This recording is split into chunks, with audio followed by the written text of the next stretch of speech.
Street goal scorer Sandy Robertson also in from the start. Peter Hoostra and Scott Nisbet were on the bench for Rangers.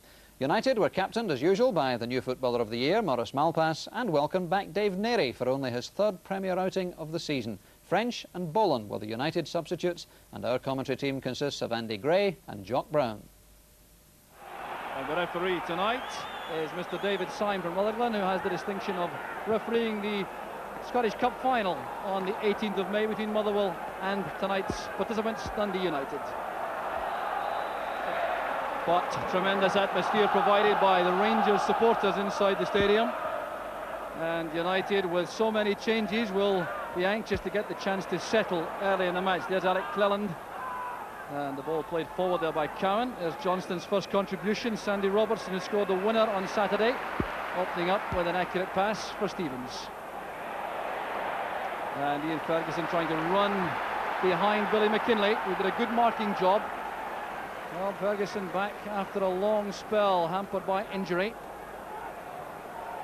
And looking at the teams early on, Jock, I think Rangers are certainly going to adopt a 4-4-2 with that man on the picture earlier, Ian Ferguson, playing wide on the right. Headed away by Steinman. Played first time by Goff. And a good header there from Ian Ferguson. Well taken by Main. Well, a very good start for the keeper, but Ian Ferguson looking very goal-hungry indeed. Well, it's almost a perfect start for Walter Smith in his first game here at Ibrox as manager. It's a half-hit shot, but Mark Gately just flicks it on, and Ferguson shows great determination, and that's a good confidence-boosting save from Alan Main. There's Goff's header. Foul given there as McKinlay came in on Ferguson with his boot raised. Fine pass from Brown. Here's Stevens. Now Ferguson. Stevens continuing the run. He's away from O'Neill. Appeals for handball against Steinman. The referee had a look across there at the far side linesman before waving play on. Yes, I think there was some contact, Job, but I'm not sure that Guy Steinman could do anything about it. It's a wonderful run from Gary Stevens to take him clear. Looks to play it across. I think it comes off shoulder arm, kind of runs down him. I think the officials have proved there quite right. Steinman survives that appeal.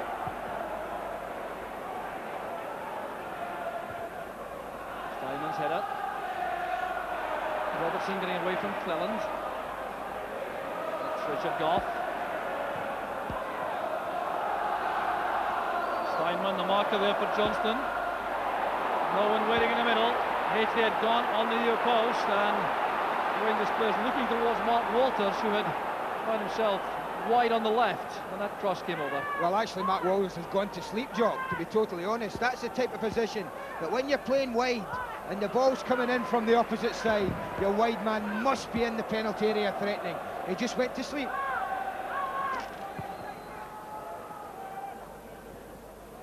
Delicate little glance there from Hately, trying to exploit the pace of Walters. He's away from Malpas. Excellent cover provided by Steinman. That really was top-class defending by the Dutchman. Yes, it was, but look at the pace of Mark Walters. And that will be a worry that Maurice Malpas has been caught out like that. But Steinman showing good positioning and awareness there and cutting that out. Explosive pace there from Walters. Now taking the corner. O'Neill taking no chances, thumping that out of play. United, of course, remember, have still a European place to play for in the league. A couple of points this evening would make an enormous difference to them. Rangers 2 points ahead of Aberdeen, heading for a showdown here on the 11th of May against Aberdeen. They can't afford a slip-up. United with 2 chances of qualifying for Europe through their league position, which remains third, or by winning the Cup next month. Here's Stevens. The left foot cross helped on there by Ferguson, an awkward one for Main. Dipping under the crossbar, that once again was good goalkeeping. Yes, it certainly was. I don't think that Ian Ferguson gets it exactly the way he would have liked. It's Gary Stevens who finds the space, comes back, It's a good ball in. I think he gets a little bit too much on it, but it's one of those that can embarrass a goalkeeper. Alec Cleland, who had some treatment a few moments ago, is back on the ground, and referee Syme clearly is anxious that he should leave the field if he's not fit to continue. Well, this would be a blow to United. Stuart Hogg there, the sprint coach at United, on the walkie-talkie to Jim McLean in the director's box. And Cleland appears to be in some distress. He's coming off. Yes, I don't think he's going to take much part. I noticed the physiotherapist signalling that that was it, to get the substitute strange, and it does look like Hamish French is coming on. Well, a very experienced substitute, Hamish French. Another man who's been bedeviled with injuries in the last couple of seasons. So an enforced change by United. Cleland is off injured, and Hamish French may well go into exactly the same position.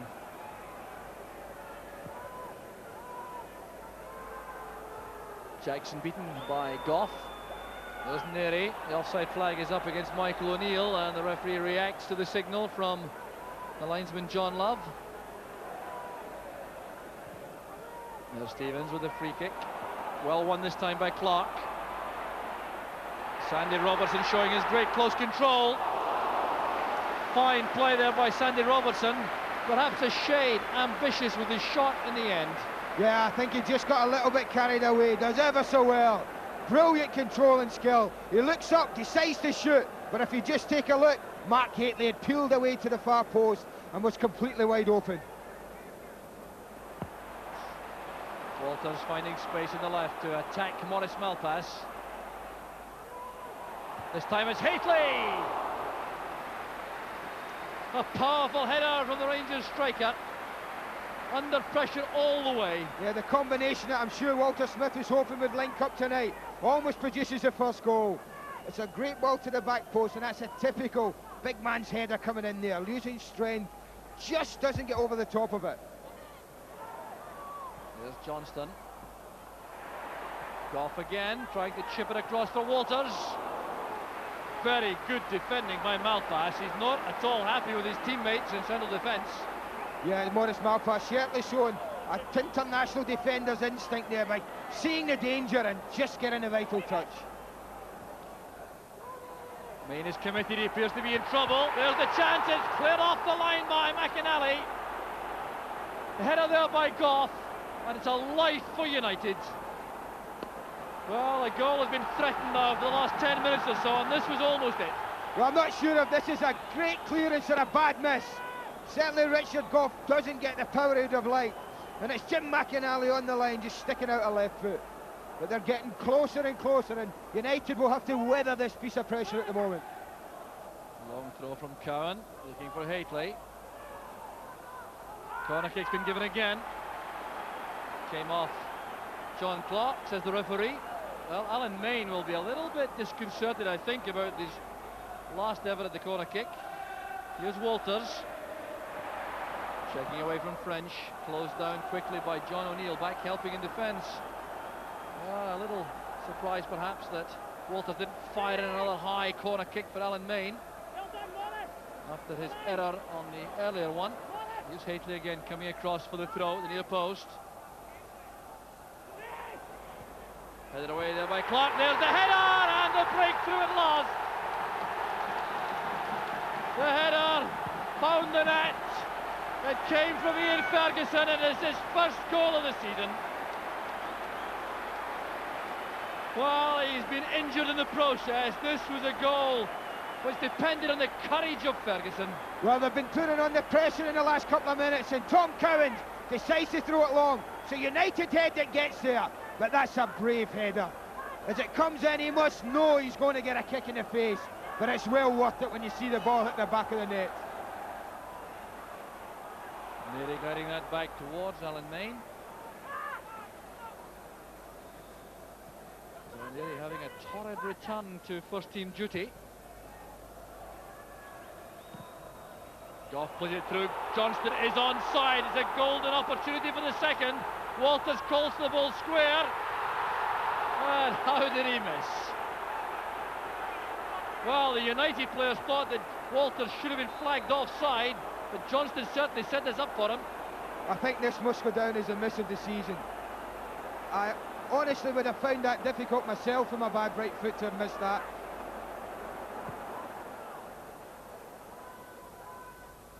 So there's Jackson with a header in midfield. McInally, now Malpass. McInally stepping away from Robertson. Here's John O'Neill. Taking on Cowan again. Oh, that's good play by O'Neill. There's the chance on for Michael O'Neill. And it appeared to be cleared away there by Michael O'Neill from Ian Ferguson.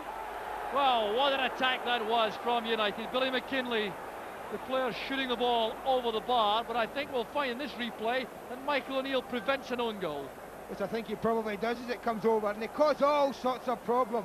It's driven across, it looks like it might be going in, and Rangers just can't clear the lines, and United really don't take advantage of what was a golden opportunity.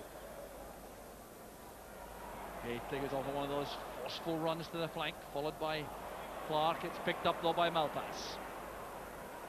It's asking a lot of McInally. Spackman snapping into the challenge very quickly, and that is the last tackle of what has been a very entertaining first half. The team separated by Ian Ferguson's excellent, brave goal in 34 minutes. Diving enough, the long throw from the left was headed on by John Clark. Ferguson went in where boots were flying to put Rangers ahead. That's a deserved position at half-time. The score here at Ibrox, Rangers 1, Dundee United 0.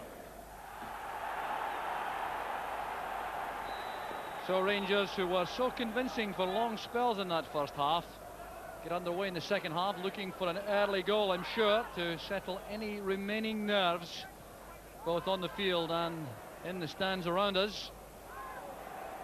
But United will be fired up, I'm sure, to compete in this second period. There's Guy Steinman with the clearance, Nigel Spackman. Jackson on his own again up front, putting pressure on Goff. Goff reacting well. Woods coming out of his penalty box to find Goff once again. Johnston helps that on. Whately clearly offside. No argument this time from the big striker. Looks across to the linesman. But Dundee United, and they don't appear to have made too many significant tactical changes at this stage. No, I can't see any change of any sort, Jock, at the moment. I would be interested to see if they ask Hamish French to push up more from the midfield area to try and get in contact with Darren Jackson. Here's Jim McInally, very much a driving force in the middle of the field for United.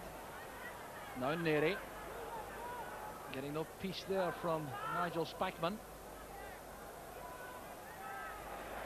Very confident play again from Goff. Good play from Johnston. Neri having to sprint there to get on terms with Whately. Good covering play by Malpass, but Whately showing he's not just a threat in the air. Well, he certainly shows great strength and pace, but you're right. Maurice Malpass deserves an enormous amount of credit. Had he not come across and forced Mark Whately to take the shot early, it certainly could have cost him another goal. Jackson setting it up for McKinlay. Played back there for McInally and turned away by John Brown. He wasn't taking any chances there. Chris Woods was diving behind him. Well, no change tactically, Jock, but certainly a change in attitude from United. They've come out second half and have pushed men forward to get in there and put a bit of pressure on this Rangers defence for possibly the first time. So Jim McInally, the Scotland international, coming close there. So it's John O'Neill turning. Good play again. McKinlay flighting the ball over. And Rangers defenders queuing up at that far post. There was no United player in that area, although Goff wasn't to know that. Well, with chances few and far between, I can't understand why Dundee United have not got a man in that position. That's a prime position to be in when someone's crossing the ball. Back post. Well, here's John Clark, who started his career at Tannadice as a striker, joining the attack. Headed away well by Goff. There's Hamish French. That's a good effort. Turned over by Woods. Wow, what a magnificent save it was. Well, this is a sign of a good goalkeeper. When you've been inactive as long as Chris Woods has been, just look at that. He has to spring, and that's an important touch. So Dundee United making a statement early in the second half with this spell of pressure. Here's Billy McKinlay. Well, a roar of appreciation there from the Rangers fans for Chris Woods. He hasn't had a great deal to do this evening. Well, the worst thing you can do when a goalkeeper has made a wonderful save is to take the resulting corner and plonk it straight into the 6-yard box at that kind of height. You know he's going to have the confidence to just come and collect it. Walter Smith has now come down from a director's box with instructions there for Mark Hafley and Mark Walters. Well, he's bound to be concerned about the way things are going now. Well, there's going to be a change made shortly by Dundee United. Now the referee waiting here now. This is a moment that you may be able to recall in the future. The player coming on is one of Scotland's most promising youngsters, Gary Boland, who was a key man in the Scotland under-16 team, which went to the final of the World Championships a couple of years ago, is coming on for his first team debut. Well, a real moment to savour for this young man, just 18 years old last month, replacing Michael O'Neill. And here's Rangers on the break again, and the ball fired across and behind for the goal kick. Well, while the Aberdeen squad may well be supporting Dundee United, ironically enough, the Celtic squad will be supporting Rangers, and that's a real turn-up. Don't you believe that, Jock? Place in Europe at stake. Here's O'Neill. Brought down by Robertson. No, the referee waving play on. It looked as though that would be a free kick. Well, United players all expected a foul there. It wasn't given by referee sign. And here's Ian Ferguson. A miscue there by Neri, held back Johnston. And a good shot towards the near post. The referee indicating that he allowed the advantage rule because Johnston retained possession. It's good refereeing as he gets through there. You see the tug from David Neri. But Johnson shows great strength, and this is good goalkeeping. Watch it dip. Could easily have gone under Alan Main's body, but kept his eyes firmly on the ball. Good goalkeeping. Johnston's header on. Here's Hateley. Played forward by Ferguson. Good positioning by Johnston. John Clark in his way. He's done a good job already, Clark, holding up Johnston's progress, allowing his teammates to come behind him. 20 minutes left, 1-0 to Rangers. Here's Stevens. And a vital touch there, was it, by David Neri? Or did he just do enough to put off Hateley? He clearly thinks that Neri got a touch. It certainly didn't look as if he did when I first saw that. But as it comes over, I think it just fools Mark Hateley. I think Mark Hateley's thinking he's going to get a touch and possibly just takes his eye off it. And it really was a golden chance for him. He's posed such a threat in the air tonight that he certainly wouldn't have expected him to have missed that. Lofted forward there by Stevens. Neri doing well against Hateley. That's good play by Steinman. There's Boland.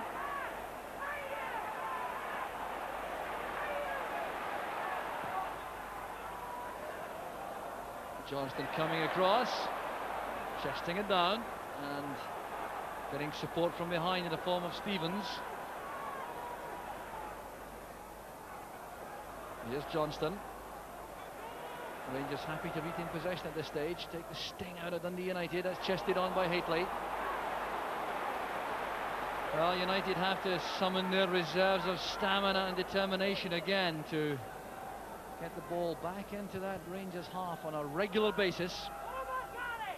They managed that in the opening 15 minutes or so of the second half, but Rangers have proved resilient. Here's McInally.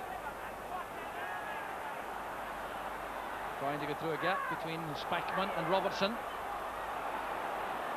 Neatly won there by Steinman. Off goes Darren Jackson.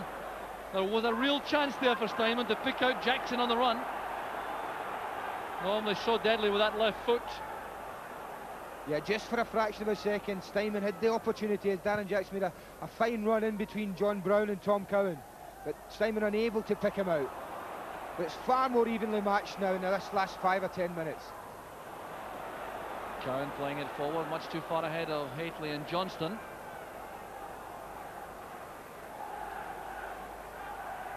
Here's Malpass.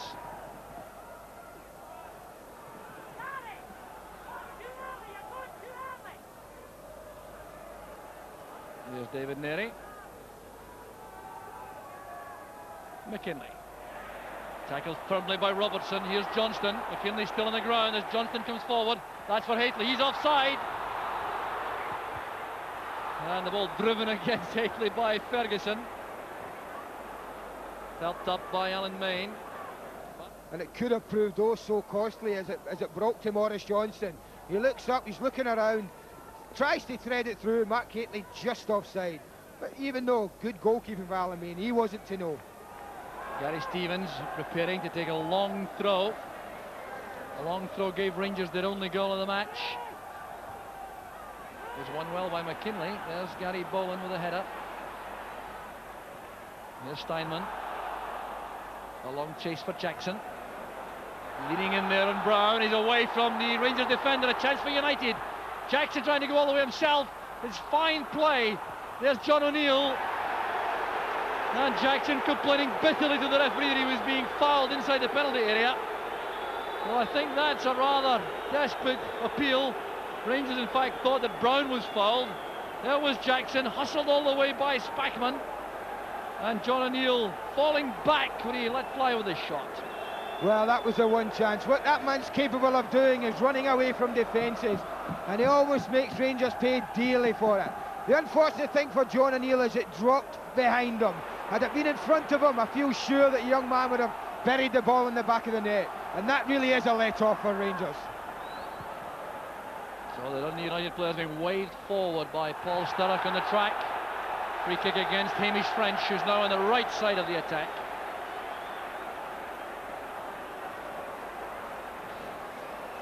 United players really haven't had positions in this second half. What they've been allowed to do is, Jim McLean's obviously says, just go out and play. And when you see them play like this, it's amazing that they're so tentative in the early stages of this game. Well, Walter Smith below is going through agonies at the moment. Closing stages now. Rangers hanging on, and United still trying to come forward.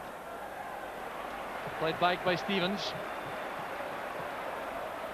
Well, it could all have been so much simpler, as Andy Gray said, had Mark Walters scored with perhaps the easiest chance he's had all season, just after Ian Ferguson put Rangers ahead.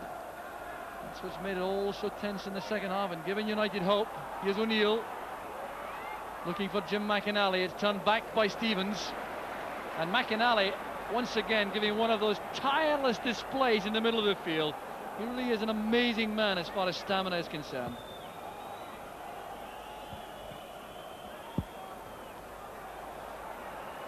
Here's Maurice Malpass. Brown's header. Sandy Robertson. A very reckless tackle from the rear there by Billy McKinley. Born out of frustration, I reckon. Oh, I'm sure you're right there. They've put so much into this second half. They'll certainly feel that they've deserved something from it. But I'm sure it's the old adage, if you play badly, not at your best, and win 1-0, then they're the kind of games that win you championships. And at the end of the day, that's what Walter Smith will be looking at if the scoreline stays the same. Not the greatest performance in the world over 90 minutes, but a 1-0 victory against what's been a very, very good performance from Dundee United since the 45-minute mark. So a throw to United. It looks as though Rangers have held on. Ian Ferguson, the key man, with a goal in the first half. Here's McInally surging forward again. There's Sandy Robertson with a long pass back, and Rangers have made it. It's been tense right to the end, but relief now for Walter Smith, the Rangers manager, thanks to Ian Ferguson's goal in 34 minutes. In a spell when Rangers were totally dominant, but it was all so different in that battling second half performance from Dundee United, who will feel at the end of the day they're unlucky not to leave with at least a point. But at full time, the score is Rangers 1, Dundee United 0. Crucial 2 points once again for Rangers. They stretch their lead now to 4 points over Aberdeen. Aberdeen, of course, have the game in hand. They travel to Love Street on Saturday. Rangers have the weekend off and then go to Fir Park to meet Motherwell. So not a great deal has changed, but Rangers just inch that little bit closer to the Premier Division Championship. Well, Ian Ferguson, of course, was the man who scored the vital goal, and let's hear what he had to say about, in fact, his first goal since the School Cup semi-final against Dunfermline back in September of 1989. He spoke to David Livingston. Ian, you've had a miserable season with injury. How much will that goal mean to you tonight? Yeah, it's a big boost of confidence for me, boys, and just got to keep playing now. The last 2 games to go. Hopefully we can snatch it. Your ex-manager Graham Souness described you as the unluckiest player he'd ever known through injury. Was that a fair assessment? Well, I've had a bad luck, but it's just the breaks of the game. You've just got to get on with it. Keep your chin up, keep going. One of the brave headers in football in days gone by was Andy Gray, and he gave you the seal of approval for that header. Did at any time you worry about your injury there? No, it was there. You've got to go for it, so I went for it and got the goal. That's what counts. He was also making the point that at this time of the season, it's almost like the season's starting for you. Is this very important for the team to get players like you coming in fresh? Well, this is the first real chance I've had to get a run in the team, and hopefully can keep going at the end of the season. 2 games to go. Are you going to do it? Hope so. Confident anyway. Thanks very much.